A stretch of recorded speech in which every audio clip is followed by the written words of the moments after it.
Ladies and gentlemen, tonight, I didn't come to just speak. I came to stir something. Something buried beneath the noise, hidden under the pressure, and silenced by the opinions of people who were never assigned to your destiny. In a world where everyone is trying to be the loudest, where opinions are shouted from every corner of social media, where people are racing to respond before they've even had time to reflect, choosing silence can feel countercultural. It can feel like surrender, like passivity, like you've lost your voice. But what if I told you that silence isn't always a sign of weakness? What if in the right hands and the right heart, silence is the loudest, most calculated move you can make? See, silence is uncomfortable for people who depend on reaction to validate their presence. Some people need your words to know they've gotten to you. They feed off your explanation. They live for your response. But when you stay silent, when you don't give them the soundbite, the drama, the confirmation, they get confused. And that confusion, that's strategy. That's power in motion without even lifting a finger. Silence doesn't mean you don't have something to say. It means you've decided not everyone is worth hearing it. You've decided that your energy is too expensive to waste on things that won't matter 5 years from now. You've decided that your healing doesn't require public proof. Silence says, I've already won the battle you're trying to fight. It says, I'm not performing anymore. There's a strength in holding your peace when you could wreck the room with truth. There's power in restraint, in knowing you have the full capacity to expose someone, to defend yourself, to fight back, and still choosing not to. That's strategy, that's control. And real strength is not found in how loud you can be. It's in how disciplined you can stay when your flesh is screaming for a reaction. When Jesus stood before Pilate with the weight of false accusation and betrayal hanging heavy in the air, he remained silent. He had every right to speak. Every reason to clarify, to rebuke, to correct the lies. And yet he said nothing. Not because he was weak, but because his silence was part of the strategy.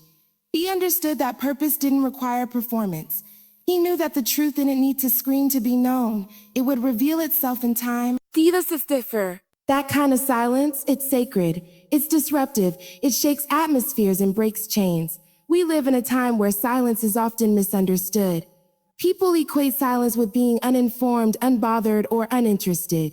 But the truth is, sometimes you go silent because you're focused, because you're building, because you're healing, because the noise around you doesn't deserve a response from the place you're evolving into. You're no longer available for every argument, no longer present for every misunderstanding. You don't owe everyone access to your voice. Silence becomes a filter. It reveals who's truly for you, who's willing to seek understanding, and who is only connected to you for the sound of your struggle. Strategy means understanding timing. It means recognizing that not all truths are meant to be shouted from the rooftops in the middle of a storm. Some things need to be held, protected. Let God vindicate you while you rest. Let your growth speak for itself. Let your fruit make the announcement. Sometimes it's not about ignoring, it's about choosing. It's not apathy, it's intention. It's knowing that if you open your mouth now, you might speak from pain instead of peace, from reaction instead of revelation. And when you're committed to growth, when you're rooted in maturity, you learn the wisdom of waiting. You understand that your voice carries weight, and you no longer throw it around carelessly. You reserve it for rooms that honor it, for conversations that steward it, for people who deserve it. Silence also teaches you, it gives you space to hear, to discern, to recalibrate. It creates room for divine downloads, for strategies you can't receive when you're too busy explaining yourself to people who were never meant to understand you. The enemy wants you distracted by noise, wants you defending what doesn't even need to be explained. But silence reclaims your power. It centers you. It reminds you who you are without the applause, without the validation, without the argument. When you operate in silence, you start to realize how much of your energy was being drained by people who had no intention of seeing you clearly. You begin to reclaim your time, your thoughts, your voice.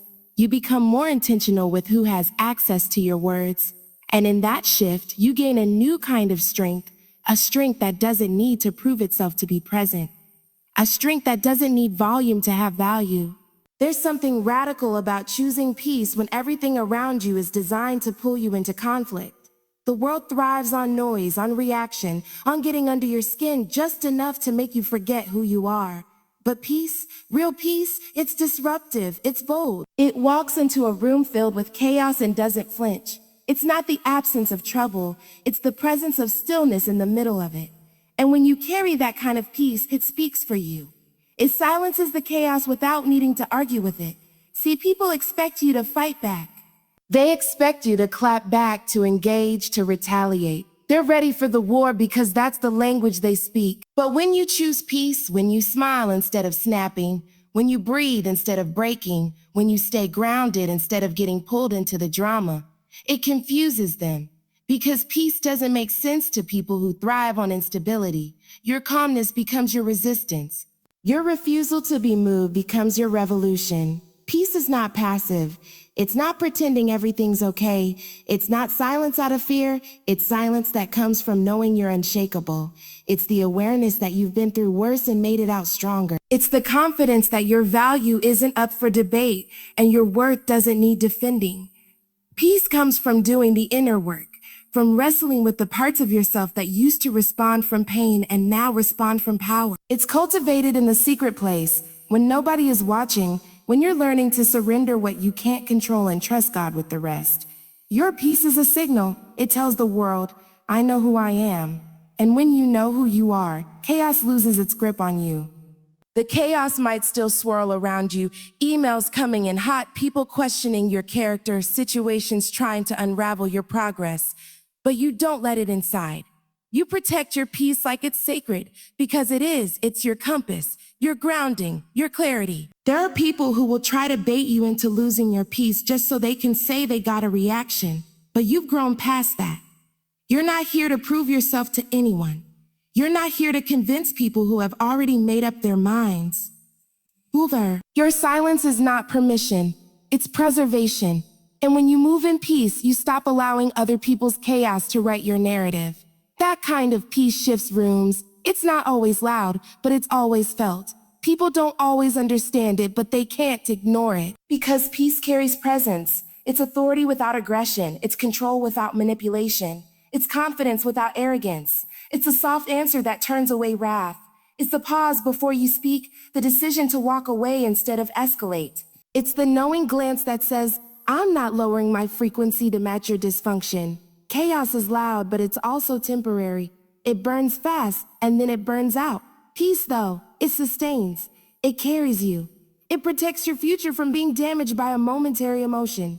It keeps you aligned with your purpose instead of detouring into pettiness.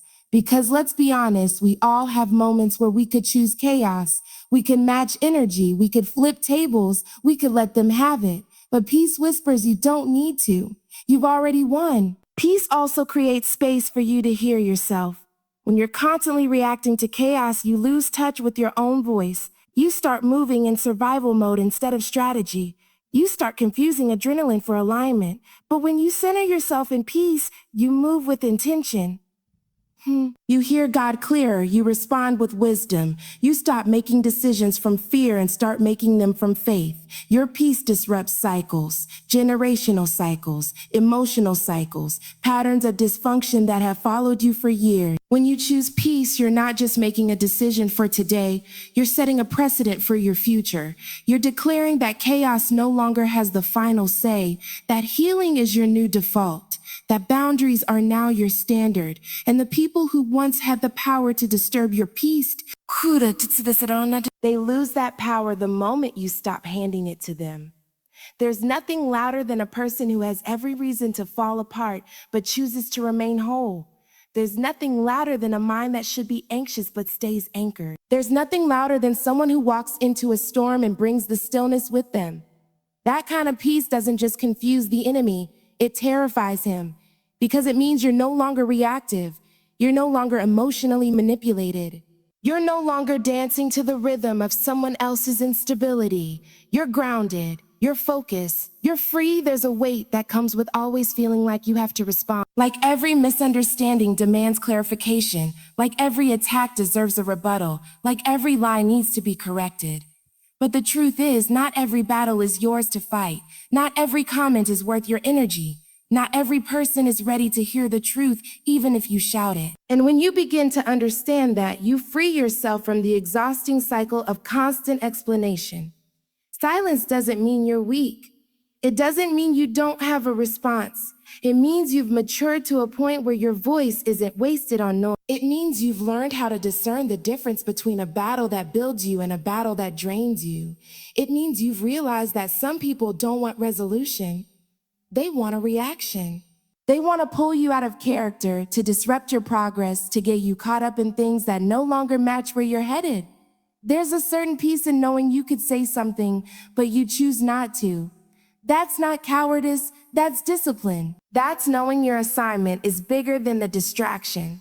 That's recognizing that every moment spent explaining yourself is a moment you could be building, growing, healing, elevating. When you give in to every battle, you rob yourself of the energy needed for the ones that actually matter. The ones that shape your purpose, the ones that test your patience, not your pride.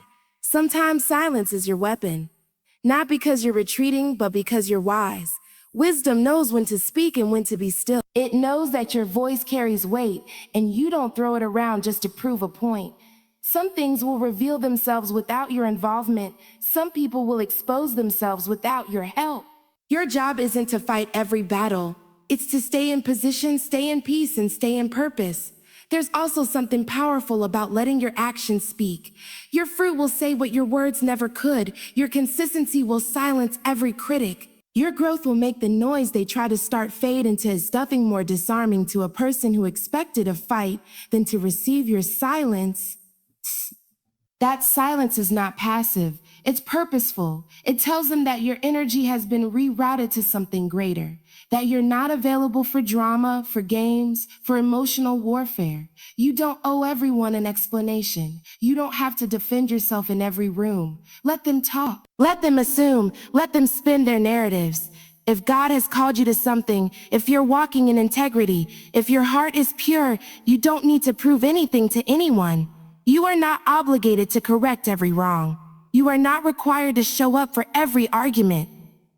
Sometimes the most powerful thing you can do is walk away without saying a word. When you stay silent in the face of unnecessary battles, you're protecting your vision. You're keeping your spirit clear. You're allowing space for what truly matters to rise to the top. And while others are wasting time fighting to be right, you're moving in silence, securing the win. There are people who live in constant conflict because they've confused reaction with relevance. They think being loud means being heard. But real power often moves quietly, confidently, strategically. Compared to the bravest, you were not built to fight every battle. You are not called to respond to every provocation. Sometimes the enemy isn't after your truth. He's after your peace. He's after your joy. And if he can get you to constantly defend, constantly react, constantly explain, then he's already won because you've stepped out of alignment. Staying quiet doesn't mean you don't care. It means you care enough about your future not to let small battles pull you off track. You can't fight and build at the same time. You can't argue and evolve at the same time. There comes a moment when you have to decide that your voice is sacred, that your presence is precious, and that your purpose is too important to keep getting pulled into places where your spirit gets depleted. That moment changes everything. It's the shift from survival to strategy, from proving to progressing, from reacting to rising. When you realize that not every battle requires your voice, you step into a level of peace and power that no one can take from you. It's a strange thing, the way life separates you before it shifts you. One moment you're surrounded by the familiar, comfortable, and the noise of company, secure in the presence of people who know your name, but not necessarily your destiny. And then, almost without warning, you're alone. The invitations stop coming. The phone doesn't ring like it used to. The support gets quiet. It feels like rejection, like abandonment, like something must be wrong with you. But it's not punishment, it's preparation. Because elevation rarely happens in the crowd, it happens in the quiet. There is something about isolation that breaks you open in a way no spotlight ever could. It's in the silence where you confront the parts of yourself you've avoided. The insecurities that were covered by applause, the fears that were drowned out by busyness. The doubts that were masked by validation. Isolation strips you. It removes the distractions. It takes away the noise so that you can finally hear the voice within you. And sometimes that voice has been waiting years to be heard. We often pray for elevation, for next levels, for breakthroughs. But what we don't always realize is that growth requires space. God can't grow you in rooms where you're constantly performing. He can't refine you while you're clinging to relationships that feed your comfort but starve your calling. Elevation requires a cutting away, a pruning, a shedding of old mindsets, old habits, old circles. And that shedding? It happens in isolation. It's in isolation where discipline is born, where routine is tested, where focus is refined. When there's no one clapping for you, will you still show up? When there's no one watching, will you still build? When there's no one validating, will you still believe in the vision God gave you? These are the questions isolation forces you to answer, and your answers become the foundation for your next level. Not everyone can go with you. Not everyone is meant to understand your process. Sometimes elevation means leaving behind what is good so you can reach what is greater. It's painful. It's lonely, but it's also sacred. Because in that space, you're not just rising, you're transforming. You're becoming someone new, and not everyone is supposed to witness that becoming. Some things are too fragile to be seen too soon. Some versions of you are still being shaped in the dark before they can handle the light. We live in a world that glorifies visibility, that celebrates the hustle, the spotlight, the recognition. But the truth is, real growth happens when no one is watching. When you're getting up early, praying, studying, healing, grinding, not for praise, not for approval, but because you know there's something inside you worth protecting, worth nurturing. That's what isolation reveals. It reveals whether your commitment is dependent on who's cheering for you, or whether it's rooted in something deeper. Isolation doesn't mean you're forgotten. It means you're being hidden for a reason. You're being covered while you're being developed. Just like a seed planted underground, invisible to the world, yet doing the most important work beneath the surface. You're stretching, you're breaking through. And when the time is right, you'll emerge, not just visible, but strong enough to stand. Elevation without isolation is unstable. It looks good, but it doesn't last, because it hasn't been tested, it hasn't been proven. But when you've endured isolation, when you've stayed faithful in the quiet, when you've learned to lean into the stillness, you rise with a different kind of power. You start to see that what felt like a season of separation was actually a setup. You weren't being cut off. You were being set apart. God was removing you from the noise so he could speak to you clearly. He was shifting the atmosphere around you so he could build something inside you. You were never alone. You were being prepared, and sometimes that preparation doesn't look like elevation at all. It looks like obscurity. It looks like closed doors, like unanswered questions, like nights full of tears and days full of silence. But what's happening in that space is holy.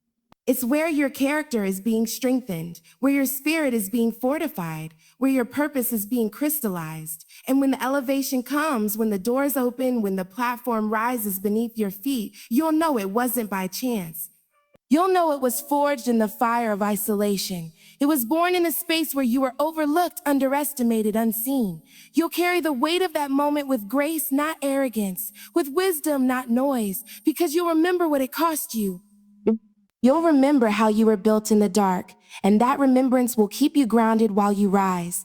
There comes a time when your words are no longer necessary. When the back and forth becomes exhausting, when the explanations start to sound like defense, and the defense starts to feel like desperation, you reach a place where you realize that words can only carry you so far, and beyond that point, it's your fruit that has to speak. Your life has to do the talking. Your results become the evidence. Your consistency becomes the language. You don't need to prove your worth to anyone who's already decided not to see it. You don't need to over-explain your intentions to people committed to misunderstanding you. At some point, you stop performing and start producing, because production is louder than performance. Fruit is louder than noise, and the kind of fruit that's birthed through obedience, discipline, prayer, and silence. It speaks volumes in rooms where your words were once dismissed. Let them say what they want. Let them question your methods, your motives, your process. You don't need to correct every narrative. The truth is not always something you shout. Sometimes it's something you show. You show it in how you move, in how you treat people, in how you keep building even when no one claps for you, in how you honor your assignment, not because they understand it, but because God gave it to you. When you let your fruit speak, you shift your focus. You stop being distracted by critics and start being dedicated to your craft. You stop chasing validation and start pursuing purpose. You stop trying to convince people who are never meant to come with you and start nurturing what's growing inside of you. Fruit takes time. It takes patience. It doesn't appear overnight, and it doesn't show up for applause. It shows up because you've been faithful in seasons where faith didn't feel fair. People may not see the seeds you've planted, the tears you've cried, the nights you've stayed up wrestling with doubt, the prayers you've whispered through clenched teeth. But they'll see the fruit. They'll see the doors opening. They'll see the healing happening. They'll see the peace you carry, the clarity in your decisions, the confidence in your posture. They won't know what it cost, but they'll see what it produced. Your fruit is not just for you, it's a reflection of the God who sustained you. It's a testimony that says, I didn't have to fight for attention, I just had to stay faithful. Fruit doesn't argue, it doesn't debate, it just shows up and speaks for itself. And the people who once doubted you, they'll have to reckon with the evidence. Because results have a way of silencing critics, progress has a way of quieting chaos. You no longer need to announce what God is doing when the fruit begins to bloom. There's something powerful about walking into rooms and letting your reputation arrive before your words do. Not a reputation built on hype, but one built on history. One built on integrity, consistency, humility, and quiet progress. When you let your fruit speak, you stop announcing your next move. You stop posting every step. You stop needing the crowd to see what God is doing privately. Because you've learned that real growth happens behind the scenes. And when it's time, it will be undeniable. Even Jesus told his disciples that you'll know a tree by the fruit it bears. Not by the noise it makes, not by the way it looks, but by what it produces. That principle still stands. You don't have to prove you're chosen. Your fruit will do that. You don't have to scream you're qualified. Your fruit will confirm it. You don't have to fight for a seat at the table. Your fruit will open doors that your name alone couldn't. Let your life be your response. Let your healing be your clapback. Let your peace be your rebuttal. Let your joy be your confirmation. Every time you choose growth over gossip, prayer over pettiness, purpose over popularity, you're producing fruit. And the thing about fruit is, it's not just seen, it's tasted. People will begin to experience the transformation in you, not because you told them, but because they felt it. They'll sense the shift in your energy, the depth in your words, the clarity in your yes, and the firmness in your no. You don't need a microphone when your fruit is loud. You don't need a platform when your discipline is consistent. You don't need an audience when your heart is aligned. Because when your life begins to bear real fruit, fruit born out of fire, out of faith, out of quiet obedience, it won't need a caption, a filter, or a defense. It will simply speak. And those who doubted, those who walked away, those who tried to diminish your calling, they'll see it. They won't be able to deny it because fruit is undeniable. There's a misconception that if people don't hear from you, you must not be doing anything. That if you're not posting, not talking, not showing up the way they expect, you've somehow lost momentum or lost your place. But silence isn't absence. Silence is strategy. It's sacred. It's the space where growth is happening quietly, where moves are being made behind the curtain, where transformation is unfolding without an audience. Just because they can't see it doesn't mean it isn't happening. Some of your most powerful seasons will be the ones where no one even knew what you were working on. People are quick to equate visibility with success, but the truth is, the most meaningful progress often takes place in private. There's something powerful about choosing not to broadcast every move, about letting go of the pressure to perform and embracing the process in the shadows. In silence, you're not being still. You're being sharpened. You're not being stagnant. You're being strengthened. You're not hiding. You're healing.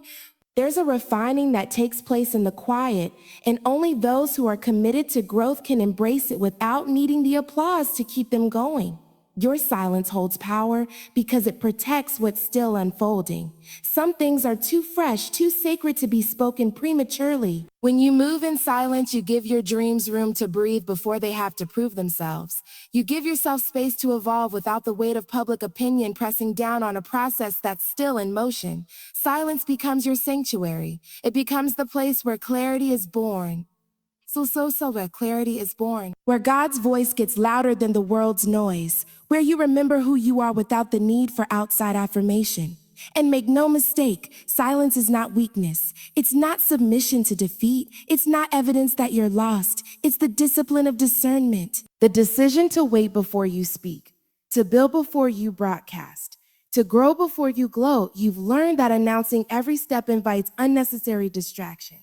That explaining your journey to people who don't carry your vision is exhausting.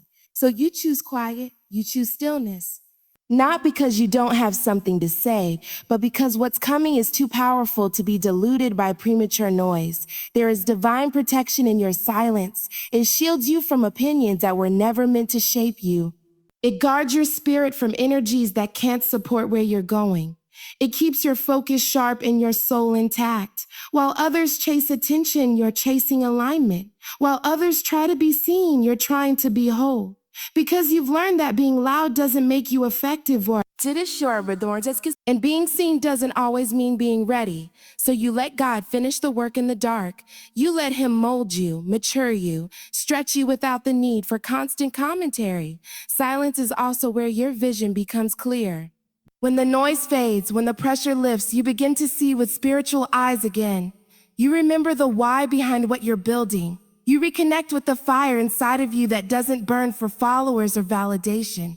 It burns for purpose, for impact, for legacy.